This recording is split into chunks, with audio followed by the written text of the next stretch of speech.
Faridabad NIT के कांग्रेस के विधायक नीरज शर्मा ने कहा कि शराब घोटाले के असली गुनाहगारों और चहेते शराब माफियाओं को बचाने के लिए सरकार आबकारी और गृह मंत्री के टकराव का ड्रामा कर रही है। शराब घोटाले के असली घोटालेबाजों तक पहुंचने के लिए सरकार उच्च स्तर लेवल की जांच कराए। उन्होंने सरकार को खरी खरी सुनाई और कहा कि सरकार चाहे तो हवा को भी बंद कर दे, लेकिन कोरोना काल में घोटाले चल रहे थे। विधायक रविवार को चित्रकूट रेस्ट हाउस में पत्रकारों से रूबरू हुए। वह एक निजी कार्यक्रम में सम्मिलित हुए और पार्टी कार्यकर्ताओं से मुलाकात की। उन्होंने कहा कि जब सारी दुनिया कोरोना से लड़ रही थी, तब हरियाणा सरकार में उच्च पदों पर बैठे लोग शराब घोटाले, रजिस्ट्री घोटाले को अंजाम दे रहे थे। सरकार अपने ही बुने जाल में फंस गई है। शराब घोटाले को दबाने की तमाम साजिशें नाकाम हो रही हैं। वहीं नौकरी से बर्खास्त 1983 पीटीआई अध्यापकों को लेकर विधायक नीरज शर्मा ने आग्रह किया कि सरकार को फौरन कोई रास्ता निकालना चाहिए। उन्होंने कहा कि कांग्रेस सरकार के दौरान भी गेस्ट टीचर्स के मामले में सुप्रीम कोर्ट और हाई कोर्ट ने उन्हें नौकरी से निकालने के आदेश दिए थे और कानूनी प्रावधानों का इस्तेमाल कर गेस्ट टीचर्स की नौकरी बचाए रखी। वो आज भी प्रदेशों के स्कूल में सेवाएं दे रहे हैं।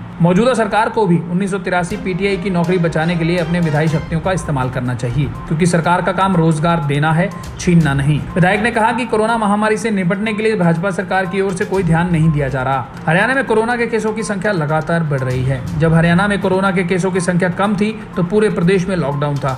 अब हरियाणा में कोरोना संक्रमण की दर कई गुना बढ़ गई है। ऐसे में संपूर्ण लॉकडाउन तो नहीं, लेकिन कुछ सख्ती तो जरूर बनती है। चौधरी बंसीलाल जी ने अपने टाइम में शराबबंदी की थी, वो कामयाब नहीं हुई।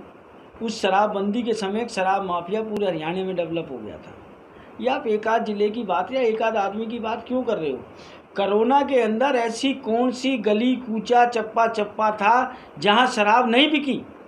और इससे ज़्यादा शर्म की बात क्या होगी, कोरोना काल में सरकार ने मदिरालय खोल दिए, देवालय खोलने में हिच कर रहे हैं। मतलब मंदिरों में जाओगे तो कोरोना होगा, पर शराब लेने जाओगे कोरोना नहीं होगा। ये कौन सा कानून है? हमारे फरीदाबाद में भी धरना प्रदर्शन हुआ था। वहाँ पर मैंने एक बात कही थी, मैं ये मानता हूँ कुछ पोस्टें पार्टी से ऊपर उठ के होती हैं।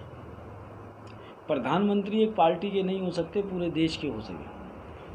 जब मोदी जी ने कहा कि आपदा को अवसर बनाइए, और सुप्रीम कोर्ट का जब रूल आया लॉकडाउन में नौकरियों को लेके, चाहे मजदूरों की तनख्वाह हो चाहे छटनी हो, तो देश के प्रधानमंत्री ने एक अपील करी थी कि कृपया इस समय में आप किसी को नौकरी से ना निकालें।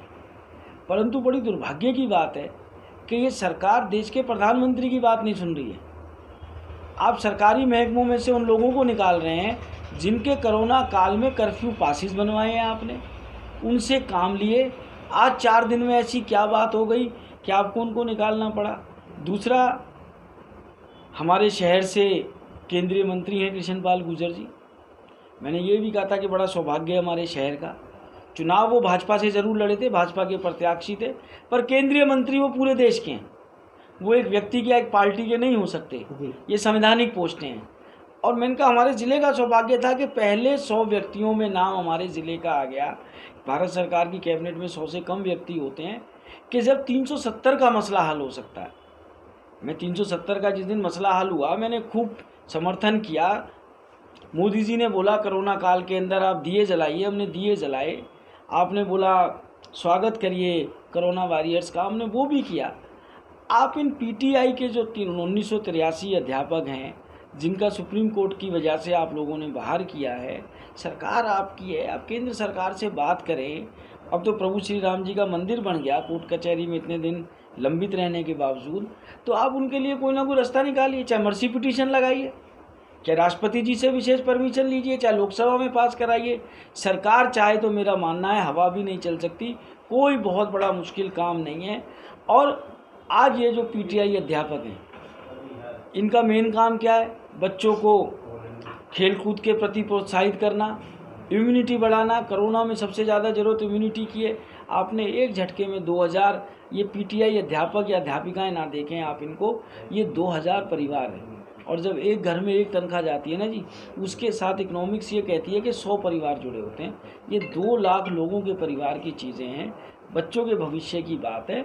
सरकार को इसका रास्ता निकाल के इनको अविलंब तौर पे नौकरी पे रखना चाहिए, ऐसा हमारा मानना है। और कांग्रेस पार्टी का रुख भी इस पर स्पष्ट है।